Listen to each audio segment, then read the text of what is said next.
민수 씨는 유명 연예인에 대한 가짜 뉴스를 봤다. 딱 봐도 조작된 내용 같았는데 그럴 줄 알았다는 댓글이 수천 개나 달려 있었다. 사이비 종교단체 교주가 신도에게서 수억 원을 가로챘다는 기사도 봤다. 민수 씨는 적잖은 충격을 받았다.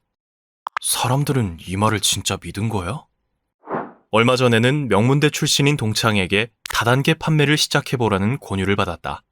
친구는 자기만 믿으면 수억 원을 벌 수 있다고 했다. 명문대 나온 애가 어쩌다가. 명문대 출신의 수재도 평소 이성적인 사람도 가짜 정보를 맹신하고 잘못된 정보에 빠져든다. 왜 평범한 사람들이 잘못된 믿음에 빠지는 걸까? 미국 듀크 대학교 행동경제학부 교수인 댄 에리얼리는 몇 년 전 가짜뉴스의 주인공이 된 적이 있다. 사람들은 그가 인구를 감소시키기 위해 일부러 코로나 바이러스를 퍼뜨렸다고 믿었다. 정부에 자문을 해준 적은 있지만 음모를 꾸민 적은 없었다. 억울해서 영상을 올려 해명해봤지만 아무도 댄을 믿지 않았다. 그는 고통스럽고 혼란스러웠다. 댄은 사람들이 잘못된 믿음에 빠지는 이유가 궁금했다. 자신을 비난하는 사람들을 만나 인터뷰하고 오랜 시간 조사한 끝에 한 가지 사실을 밝혀냈다.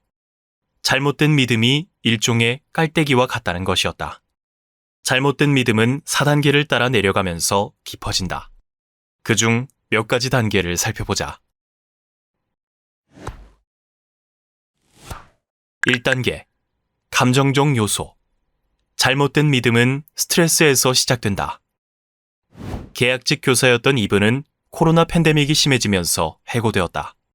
그녀는 모든 게 누군가 때문이라고 생각했다. 그 누군가는 바로 사람들이 코로나 팬데믹을 꾸몄다고 믿은 댄 에리얼리였다. 이분은 매일같이 인터넷에 댄을 저격하는 글을 올렸다. 그녀가 이런 잘못된 믿음을 갖게 된 이유는 무엇일까? 바로 예측 불가능한 스트레스 때문이다. 스트레스는 잘못된 믿음에 강력한 영향을 끼친다. 스트레스는 크게 두 가지로 구분된다. 예측 가능한 스트레스와 예측 불가능한 스트레스다. 시험이나 데드라인은 예측 가능한 스트레스다. 고통스럽지만 충분히 예상되는 일이기에 대부분은 이런 종류의 스트레스를 잘 관리한다. 사별이나 실직, 팬데믹은 예측 불가능한 스트레스다. 이런 스트레스는 통제감을 상실했다는 느낌을 가중시켜 우울과 무기력을 야기한다. 사람들은 통제감을 잃게 되면 불안감을 느끼고 불안한 감정을 누그러뜨릴 방법을 찾는다. 그때 가장 쉬운 방법이 비난의 대상을 찾는 것이다. 그러나 이런 위안은 일시적일 뿐이다. 증오와 분노가 깊어지면 장기적으로는 더 불행해진다. 만약 예측할 수 없는 스트레스를 겪었다면 비난할 대상을 찾기보다 내가 통제할 수 있는 일에 집중해보자. 일상에서 작은 통제감을 되찾으면 스트레스가 줄어들면서 잘못된 믿음에 빠지지 않을 수 있다. 2단계, 인지적 요소. 인간은 믿고 싶은 것만 믿으려고 한다. 스트레스가 사람들을 잘못된 믿음의 깔때기 안으로 밀어넣으면 인지적 오류는 사람들을 더 깊이 끌어당긴다.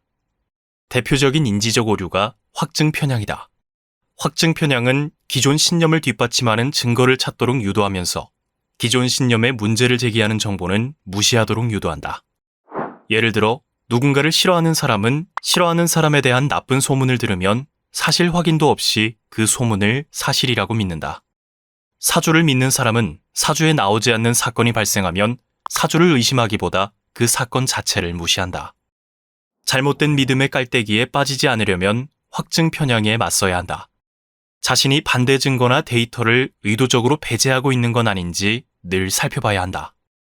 자기가 옳다고 믿는 사실과 반대되는 내용을 검색해보는 습관을 들이면 좋다. 다단계를 하면 부자가 된다고 믿는다면 다단계를 하면 망한다라고 검색하는 것이다. 반대 의견을 찾아보는 습관을 들이면 확증 편향을 어느 정도 막을 수 있다.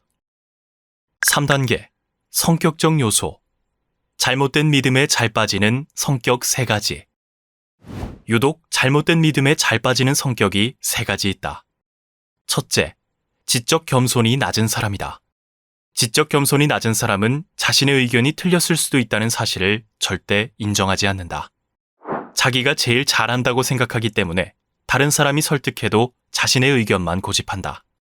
각종 음모론과 가짜뉴스, 유사과학 등을 믿을 가능성이 높다.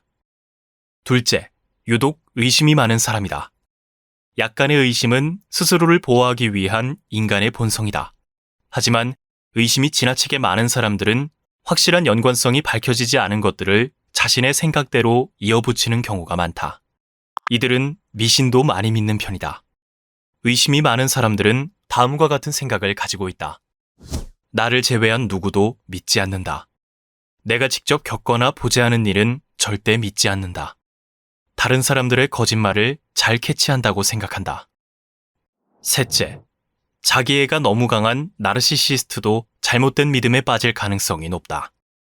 나르시시스트는 특별한 대우를 받길 바라지만 관심과 인정을 못 받는다고 느끼면 그렇게 만든 책임이 있는 사람을 찾아낸다. 대체로 자신에 대한 확신이 지나치게 없거나 많은 사람들이 잘못된 믿음에 빠질 확률이 높다. 자신이 잘못된 믿음에 빠지기 쉬운 성격이라면 나와 다른 의견에 더 많은 관심을 기울여보자. 의심과 확신 사이에서 적절한 균형을 잡아야 한다. 아무리 똑똑하고 이성적인 사람도 언제든지 잘못된 믿음에 빠질 수 있다. 어떤 사실을 맹신하기 전에 스스로를 의심해봐야 한다.